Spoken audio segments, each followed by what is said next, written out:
Irma, kita masih membahas tentang tindakan KDRT yang diduga dialami oleh seorang Vena Melinda. Kita akan hadirkan sesaat lagi, tapi kita juga punya kabar bahwa ternyata mantan istri dari Ferry Irawan juga kabarnya pernah mendapatkan perlakuan dugaan KDRT. Kita mau lihat yang satu ini.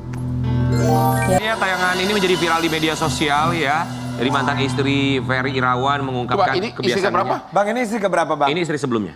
Ya, Kak, saya dengar ini yang ketiga. Benar nggak? Abang tahu dari siapa? Dari Vena bilang ini yang Vena itu katanya yang keempat. Justru aku mau nanya ke Abang, emang benar Bang Mas Ferry itu udah menikah sampai 4 kali? Jadi Vena cerita ke saya bahwa Anggi ini adalah istri yang ketiga dikawini tapi udah cerai. Vena itu yang keempat. Jadi kalah lo semua lo. Bang, yang Bang, penting itu mereka memang tidak pernah nikah, tapi putus pacar banyak. Aku pernah menikah, Kak. Jadi Udah pernah nikah, cerai. Oh, iya. setelah kasus ini mencuat, ya. ini mantannya ini, mantan istrinya Ferry ini sering teleponan sama Vena curhat. Curhat penderitaan yang dialami. Ya. Dan Vena itu pintar, semua curhatannya itu direkam oleh Vena. Tujuannya? Dan nanti akan dijadikan sebagai bukti. Oke, Bang, apakah statement dari mantan istri bisa dijadikan sebagai bukti? Itu untuk di pengadilan nanti sebagai petunjuk bagi hakim menambah kepercayaan. Tapi bisa juga oleh penyidik dipanggil sebagai saksi langsung. Ya, ini kan menceritakan historis backgroundnya untuk menentukan apakah orang ini diapain, apakah ditahan atau tidak gitu loh. Baik, supaya dicari tahu apa kebenaran karakternya seperti apa. Benar. Dan dalam kesempatan ini saya juga pesan kepada seluruh pemirsa Trans TV, khususnya para laki-laki, kalau pasangan Anda, istri Anda menolak hubungan intim, jangan marah-marah, ikhlaskan aja, ya. Memang susah tidur kalau kita ditolak, susah. Ya. Jadi gimana? Ada solusi nggak? Gimana? Nggak ada Kalau solusi, ditolak Pak. nggak dikasih, gimana? Dari wanita aja deh. Kalau wanita bisa nahan, Pak. Cowok itu kan gengsi. Cowok itu kan gengsi. Kita merasa harga diri kita diinjak kalau kita minta ditolak. Aku nggak pernah nolak, Bang. Nggak pernah nolak. Tinggal aku gini aja kalau aku capek baca koran, udah selesai belum? Ya, maksudnya mijetin, dipijetin kakinya gitu. Bang, tapi abang, tanggapan abang sebagai seorang laki-laki, kita minta tanggapan abang sebagai seorang laki-laki, sebagai seorang suami, bukan sebagai pengacara ya Bang. Ya. Melihat ada seorang wanita pernah menikah dengan seorang pria yang kabarnya mendapatkan tindakan kekerasan, kemudian pria ini menikah lagi dan juga diduga melakukan tindakan kekerasan. Sebagai seorang pria, apa abang melihatnya seperti apa? Sebagai seorang pria atau sebagai seorang wanita? Sebagai pria atau suami? Ya sebagai suami harusnya ya introspeksi diri lah. Kalau sampai sudah berkali-kali gagal perkawinan dan akhirnya sama-sama juga penyebabnya, ya harusnya tahu diri lah. Karena saya sudah berkali-kali selalu bilang, seganteng apapun laki-laki, di awal perkawinan mungkin menarik bagi cewek. Setuju. Tapi setelah berjalan perkawinan, kalau kamu bokek, harga diri kamu itu nggak ada. Yang semula nafsu menjadi jijik.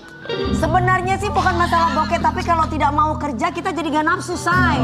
Ya itu dia, otomatis kan kalau kerja ada duit. Ya. Saya udah pernah bilang di akun saya, saya pernah teman saya, aspri saya juga nikah sama aktor ganteng, bukan main, dua-duanya sangat serasi gitu loh. Tapi nyampe 6 bulan si ceweknya udah ngeluh ke saya, aku mau cerai nih. Kenapa? Suami saya bokek katanya. Karena apa? Dia lihat yang dulu suaminya ganteng, tapi tiap hari di rumah dia lihat belekan, pakai celana butut segala macam, udah duitnya nggak ada, ya lama-lama nggak ada lagi gairah. Tapi kalau aku walaupun gendut, kalau gua turun dekat kamu naik Lamborghini dan kau lihat gini, ya, kamu Bang, ada langsung lagunya tuh, Bang. Biar kau gendut, pipimu bulat, ku tetap suka. Ya intinya untuk para pria, untuk suami di luar sana, ingat bahwa hidup itu adalah perjuangan. Ya. Hidup dulu baru bisa berjuang gitu ya Bang ya. Dan sudah banyak kasus sampai kepolisian, bahkan sampai pembunuhan. Gara-gara suami ditolak hubungan intim oleh istrinya, udah banyak kasus. Bahkan ada yang berakhir sampai pembunuhan istri. Bang, oke, begini, kalau misalnya ada istri menolak sang suami untuk melakukan hubungan suami istri, kemudian sang suami terus mendesak, apakah istri bisa melaporkan tindakan tersebut, Bang? Oh, sekarang itu ada, saya mau usulkan nanti ke Polda Jatim agar ditambahkan lagi, ada undang-undang yang baru, ya ada undang-undang yang baru bahwa walaupun dalam perkawinan pun kalau kita memaksakan untuk hubungan seks itu pidana. Wow. Ya, ada undang-undang yang baru. Kalau salah satu yang nggak mau ya bang? Kalau Ya, salah satu yang nggak kalau mau. dipaksakan, walaupun hubungan suami istri, Wow. itu pidana. Itu undang-undang baru keluar tahun 2022. Iya, Bang. Oke, berarti sudah bukan rancangan, itu sudah tertuang dalam Sudah undang-undang. tertuang dalam undang-undang tapi- terbit tahun 2022. Oke, baik. Tapi walaupun ada undang-undang, layaknya seorang istri itu tetap mau capek, mau nggak capek, apalagi tetap harus bisa Ngomong melayani aja suami. lu. Enggak bang, tapi dalam agama aku mengatakan bahwa perempuan Iya, tidak tapi boleh menolak benar, suami itu- apabila meminta. Betul, tapi sang suami pun harus memahami jika memang Keadaan istri. sedang capek Nah. segala macam. Begitupun Iya. sebaliknya. Jadi ada pertimbangan matang-matang, termasuk juga pengertian satu sama lain itu yang penting ya. Nah, cuma benar nggak?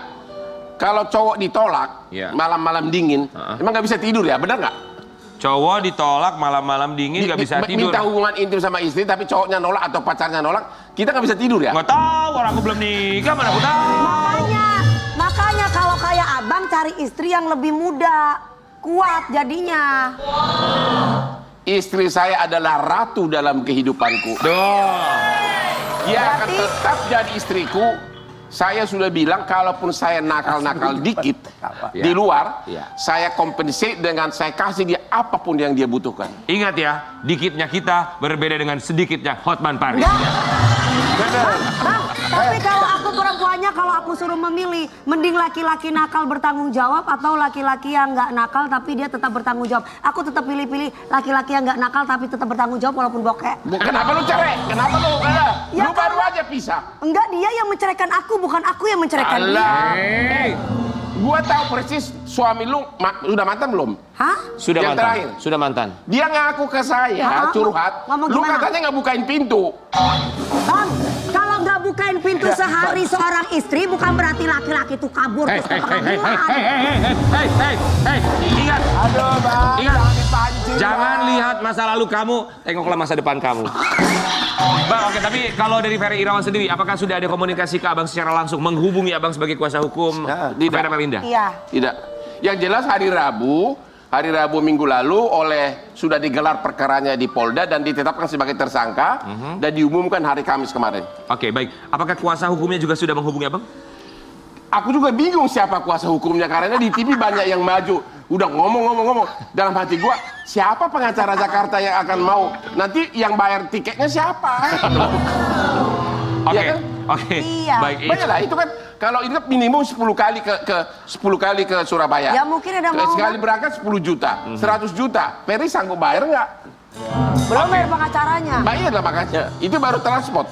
Oke. Makanya walaupun banyak orang tebar pesona pansus di TV, saya udah yakin ini semua bakal nggak jadi gitu loh. Oke, baik Bang. Singkat ya Bang ya, tentu saja sekali lagi ini pastinya menjadi pelajaran buat siapapun yang sedang menyaksikan bahwa Iya. sekali lagi tentu saja tindak kekerasan dalam rumah tangga itu memang Tidak dibenarkan. Tidak dibenarkan. Itu Dan ya. Hotman 991 siap membantu kamu. Oke, itu yang paling penting ya. Baik buat sobat Ambiar, di bagi-bagi Ambiar kita juga akan hadirkan. Ini juga merupakan bagian tentu saja kehidupan dari seorang Vera Melinda, putranya yang tentu saja menemani sang ibunda tercinta ketika menjadi korban kekerasan dalam rumah tangga. Di pagi-pagi Ambiar kita hadirkan, ini dia Atala Naufal.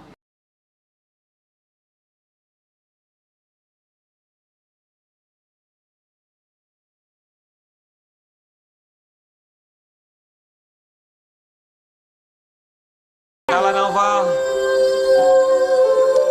Yang pertama tentu saja kita mengucapkan juga turut prihatin atas apa yang terjadi kepada keluarga kamu, terutama untuk ibu Mama. tercinta Mama ya.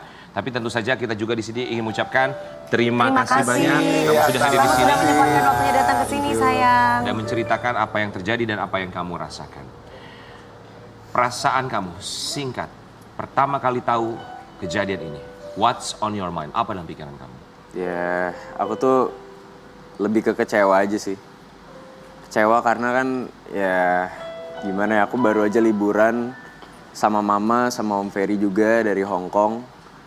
Dan yang selama ini aku kira fine-fine aja tuh ternyata ada masalah gitu di balik ini semua. Jadi ya kecewa sih kayak gitu. Baik, sebagai anak tentu saja kedekatan luar biasa dengan ibunda tercinta dengan mamanya dan kabarnya juga Atala ini punya firasat sebelum terjadinya KDRT. Sebelum kita membahas kode atau firasat yang kamu dapatkan sebelum kejadian KDRT ini, pertama kali kamu mengetahui bahwa Mama mendapatkan perlakuan dugaan KDRT dari suaminya. Siapa yang kasih tahu?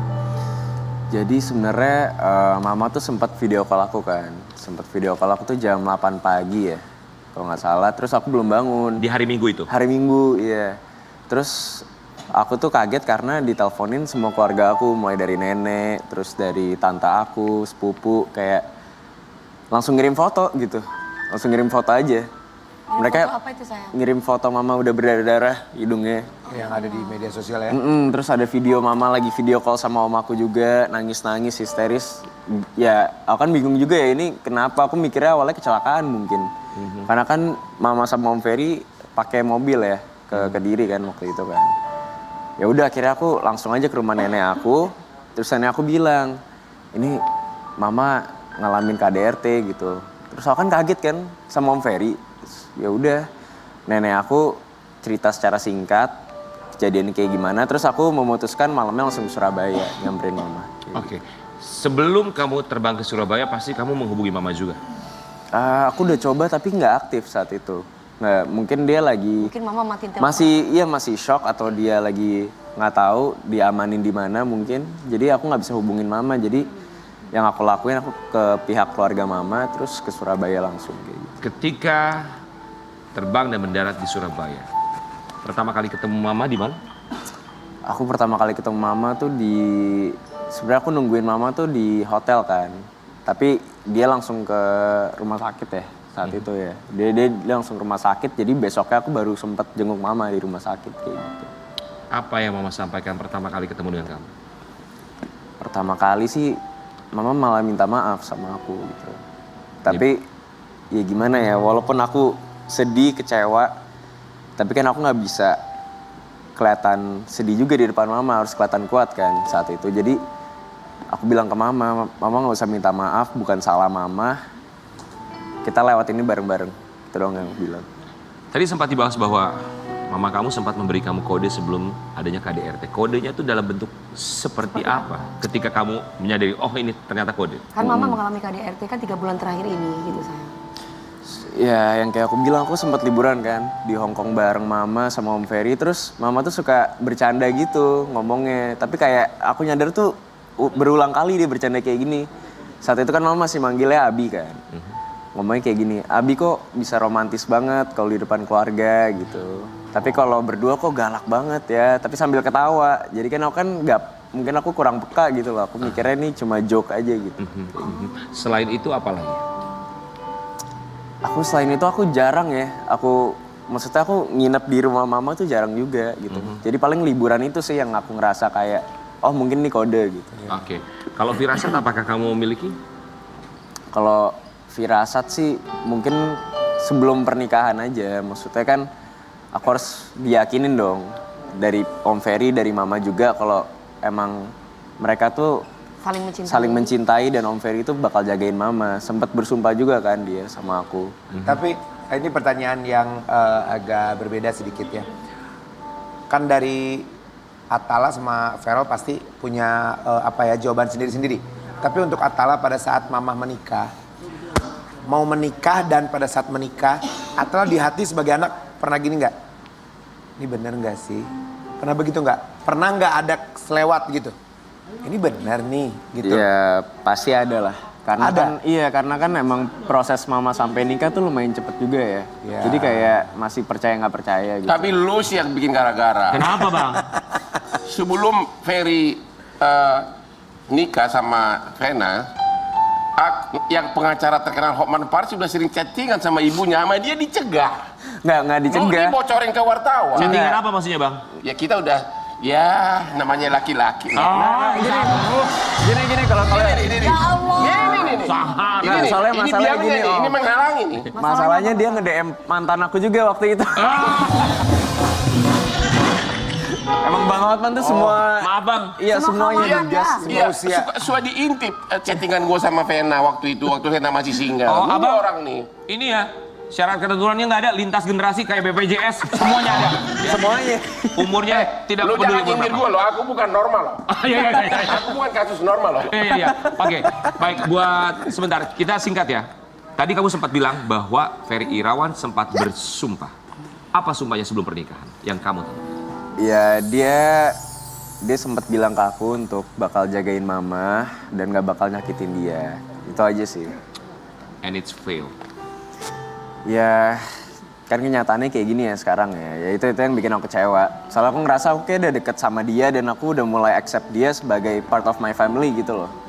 Bahkan aku nge-treat dia itu ya sebagai bapak aku juga, sempet gitu. Ya, itu yang bikin aku kecewa sih. Satu lagi. Atala mulai bisa menerima di dalam hati, oh iya ini oke, ini ada orang baru, oh ini udah ya ibaratnya jadi bapak baru atau apa gitu-gitu. Itu kapan? Pasti nggak cepet. Iya, nggak cepet. Tapi pas aku ngeliat mama udah mulai Nyaman. banyak senyum, banyak ketawa. Oke. Momen itu yang membuat kamu Terus akhirnya- Fania udah mulai manggil Om Ferry Dada, kan dia manggilnya Dada kan. Nah di Iya, sana iya, aku iya. ngerasa, oh oke, tugas gue di sini udah selesai gitu. Sebagai anak gue udah ngeliat nyokap gue seneng, gue udah ngeliat adik gue ada sosok bapak, that's enough for me gitu. Ya udah makanya aku sama kakak mulai, ya udah kita ngurus kehidupan kita sendiri. Mulai Anda melihat ada gejala, hanya yang di Hong Kong, ada nggak gejala lain Sebelumnya. sebelumnya? Belum sih, soalnya kan mama belum open up. Oke, sama- baik, tapi tentu saja ini sudah terjadi dan kita sekali lagi sangat menyesalkan, dan seperti janji kita tadi Sobat Ambiar bahwa kita akan hadirkan Vena Melinda secara langsung untuk mengklarifikasi sebenarnya apa yang terjadi dan apa yang akan terjadi ke depannya. Di pagi-pagi Ambiar kita hadirkan bersama dengan putra tercinta, ini dia Vena Melinda dan juga Verrell Bramastya.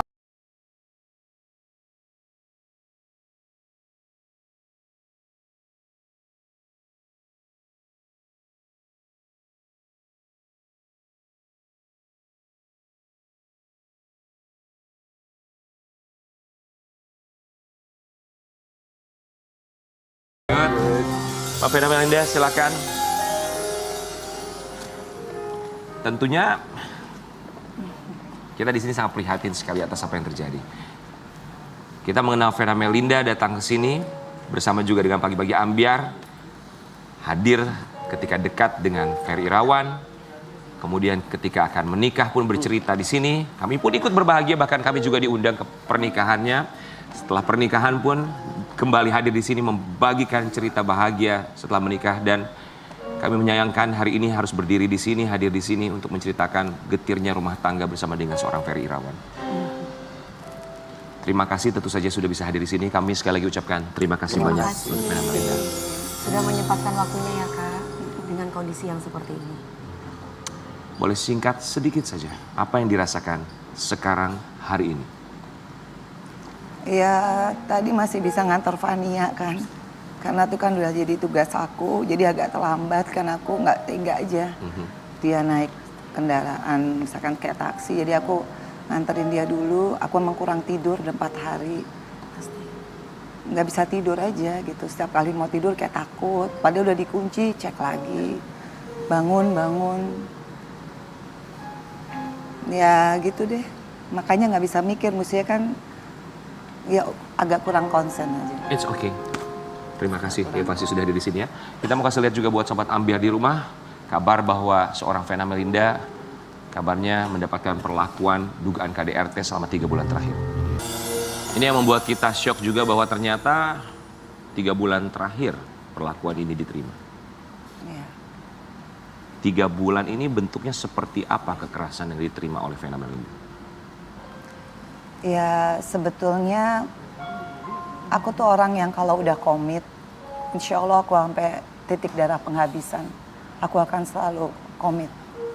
Karena basically 9 tahun sendiri itu yang aku nantikan adalah seorang imam yang benar-benar bisa membuat aku jauh lebih istiqomah. Karena memang aku udah berhijab ya. Emang aku nggak ada kualifikasi selain dia memang laki-laki yang bisa menjadi imam yang baik. Jadi 9 bulan perkawinan ini, 6 bulan memang aku ngerasain kebahagiaan. Ya kalau namanya ribut rumah tangga ada lah. Tapi memang di 3 bulan terakhir ini aku ngerasain ada yang berbeda dari suami aku. Jadi kalau kita debat, kita argue, dan aku memang bukan tipikal perempuan yang kalau aku merasa tidak nyaman, karena aku tuh kan harus kerja ya.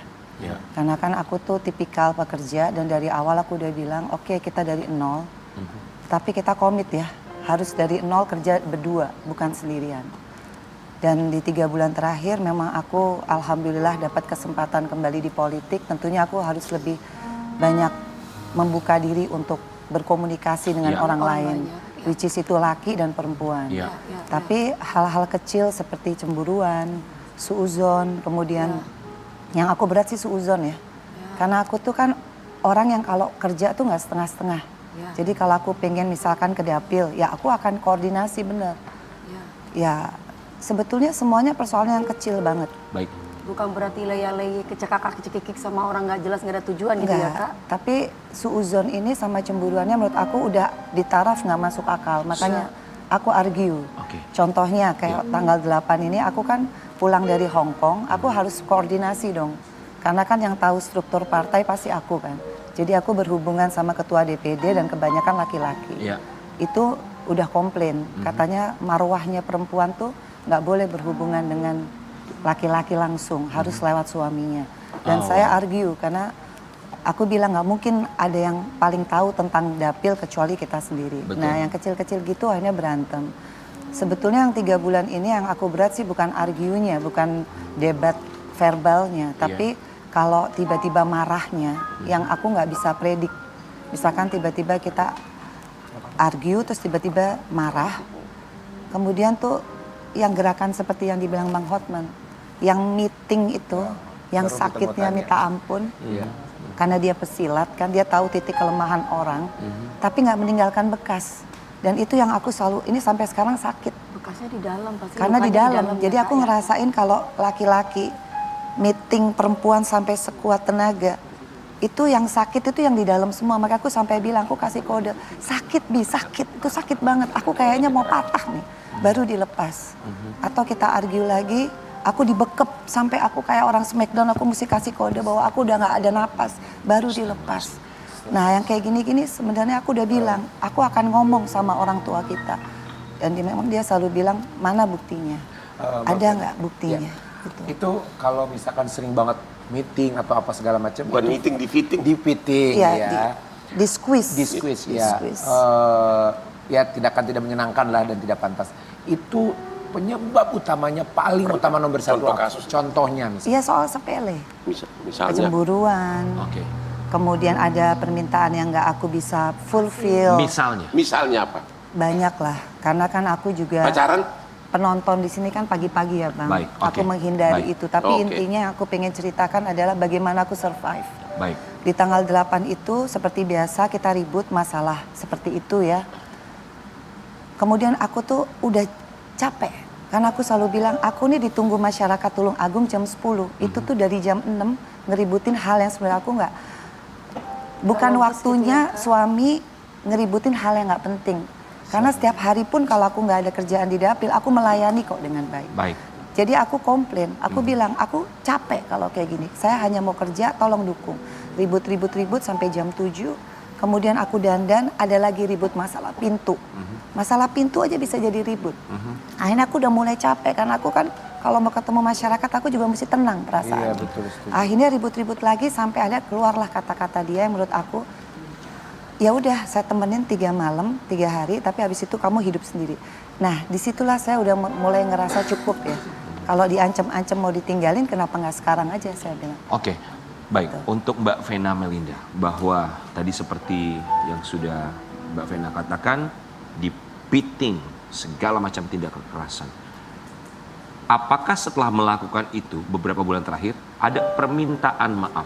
Jadi gini, kalau habis meeting dan aku mengancam aku nggak kuat, karena aku sudah komit, jadi istri aku tidak pernah menuntut ya secara finansial. Kalau ada alhamdulillah, kalau nggak ada aku komit. Jadi aku nggak pernah nuntut soal finansial. Jadi mungkin kalau ada orang bilang, oh soal finansialnya. Bukan soal finansialnya, tapi soal kekerasan fisiknya.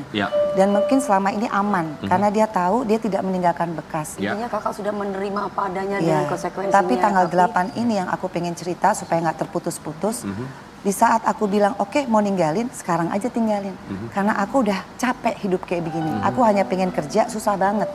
Dan akhirnya kita berantem hebat. Seperti biasa karena aku melawan, dia angkat badan aku, dia dorong ke tempat tidur, Kemudian dia tindih badan saya, makanya saya nggak bisa bergerak kaki bagian bawah. Dia pegang tangan saya begini dan dia tekan itu yang namanya ini tulang hidung saya tuh kalau hitung 1 sampai 10 itu kayak orang sakit dari 1, 2, 3, 4. Semakin lama semakin kencang. Iya, dan Ditekan saya- dengan menggunakan.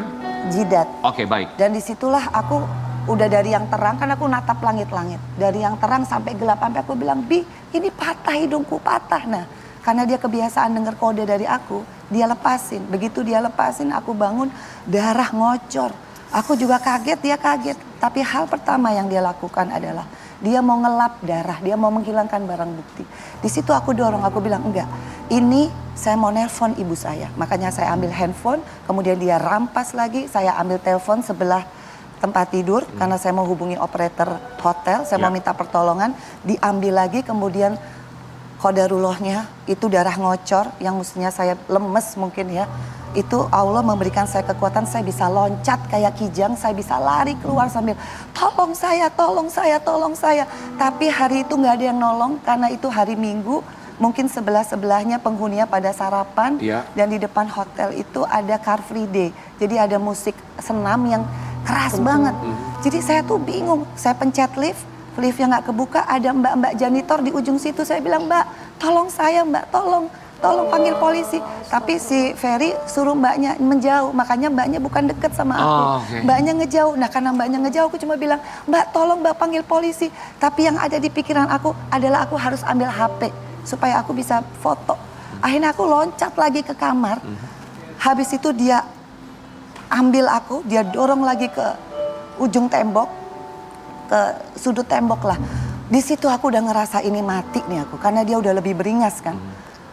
Terus aku nggak tahu kenapa aku bisa punya pikiran, aku tatap matanya Ferry.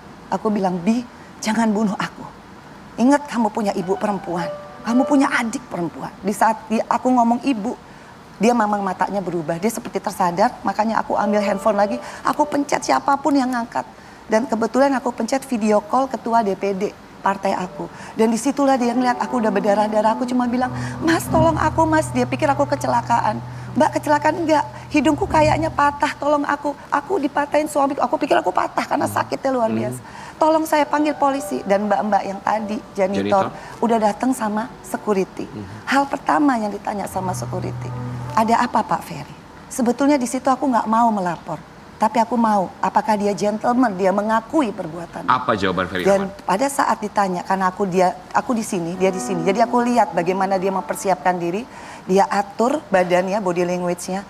Dia atur mukanya innocent, dia bilang, ini bukan saya nggak tahu apa-apa. Wah di situ saya bisa menilai suami macam bagaimana yang melihat istrinya sudah berdarah-darah, bukan yang menolong malah menghalang-halangi saya meminta pertolongan. Di situ saya udah poin, ini orang nggak jujur. Kemudian datang lagi Kanit dari Kapolres Kediri, tanya lagi, Pak Ferry ini ada apa? Dia masih bilang dengan gaya yang sama, oh bukan saya nggak tahu apa-apa. Poin saya di situ, langsung polisinya nanya sama saya, Bu, ini suami istri, mau damai atau gimana? Enggak, saya mau bikin laporan. Karena di detik itu juga saya tahu dia bukan suami yang baik. Dia bukan imam yang baik. Dia bukan pemimpin yang saya cari selama 9 tahun saya sendiri. Dia nggak ada hati nurani. Bisa bayangin kalau saya pingsan. Dan di saat itu juga dia masih bilang sama bapak saya bahwa saya yang jedukin kepala saya ke tembok. Dia bisa punya alibi yang lain. Saya sampai bilang sama penyidik, Pak, gimana kalau saya pingsan? Siapa yang bisa mengungkap ini? Qadarullah Allah sayang sama saya loh. Saya masih bisa lari, saya masih bisa minta tolong. Saya masih usaha gimana caranya saya masih bisa ngehubungin orang. Di detik itu hanya Allah yang ada sama saya. Karena saya masih punya Fania, saya masih punya Feral, saya masih punya Atala. Allah mempermudah semua. Saya masih bisa visum sendiri. Habis itu saya ke Kapolres sendiri. Saya masih ingat semua. Detik per detik. Saya masih bisa menjelaskan logika saya berpikir bahwa kalau dia suami yang baik, dia gak akan pernah menghalang-halangi saya untuk saya meminta pertolongan. Apa bedanya dia psikopat dengan dia suami? Karena suami itu logikanya, kalaupun khilaf, Dia tidak akan menghalang-halangi istrinya minta tolong. Jadi saya di sini, makanya saya bilang sama Bang Hotman, saya juga terima kasih sama Bang Hotman. Saya bilang, Bang, saya ngelapor tuh bukan saya mau cari sensasi, demi Allah. Saya nggak di titik itu. Tapi saya dikasih musibah seperti ini, saya yakin Allah punya makna besar dalam diri saya. Betul. Saya harus pick up, saya harus melalui bahwa saya harus lapor karena keadilan hanya bisa didapat di kantor polisi. Saya bilang, Bang, bisa bantu saya. Karena buat saya nggak mau lagi ada perempuan yang ketakutan. Karena hanya dialah yang bisa menolong dirinya sendiri daripada kejahatan yang dia nggak pernah predik. Kalau itu penjahat saya pasti bisa siap-siap. Tapi kalau itu adalah suami yang begitu kita cintai dengan sepenuh hati. Dia bisa berubah menjadi seorang monster. Nyawa saya hampir di titik, di ujung. Vena Melinda. Saya cuma bilang sama Bang Hotman, Bang, Allah yang ngebales, Bang. Saya nggak ngerti hukum. Tapi peristiwa ini nyata, Bang. Makanya dari itu saya bilang, Bang, aku dikasih kesempatan lagi sama Allah hidup. Artinya apa, Bang? Kita harus fight untuk KDRT ini, Bang. Nggak banyak perempuan yang berani melakukan ini, speak up dan menanggung cemooh dari orang. Saya nggak peduli, Bang. Karena sayalah yang menyelamatkan diri saya dengan ridho Allah. Kalau saya meninggal di saat itu atau saya pingsan, apa yang terjadi? Siapa yang bisa mengungkap? Bagaimana nasib Fania? Bagaimana nasib Feral sama Atala? Karena suami yang baiknya akan pernah berbohong. Kalaupun dia gentle, mungkin saya maafin di saat itu, Bang. Saya juga nggak pingin cari keributan. Tapi dia nggak ada permintaan maaf untuk kejahatan yang pernah dia buat sama saya. Dia selalu minta maaf kalau dia tidak bisa membahagiakan saya. Dia selalu minta maaf kalau dia masih banyak kekurangan. Bukan itu yang saya mau. Gentle lah jadi laki-laki. Kalaupun kilaf, semua orang bisa kilaf. Tapi jangan menjadi orang yang manipulatif. Apa yang bisa saya pegang dari seorang laki-laki? Saya hidup bersama dia 24 jam. Saya menaruh kepercayaan nyawa saya, nyawa anak-anak saya. Dan saya punya anak perempuan.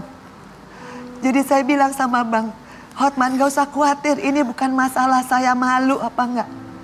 Saya bangga. Saya masih diselamatin Allah untuk kesekian kalinya untuk menyelamatkan diri dan mengungkap ini. Baik, Mbak Vena Melinda, tentu saja kami juga bangga atas seorang Vena Melinda yang sangat luar biasa. Kami berharap Vena Melinda bisa kembali berdiri dengan tegak, mengangkat kepala, speak up, dan juga tentu saja memberikan kekuatan bagi siapapun yang pernah mengalami KDRT. Semangat selalu untuk seorang Vena Melinda. Kita akan kembali sesaat lagi di Pagi-Pagi Anda.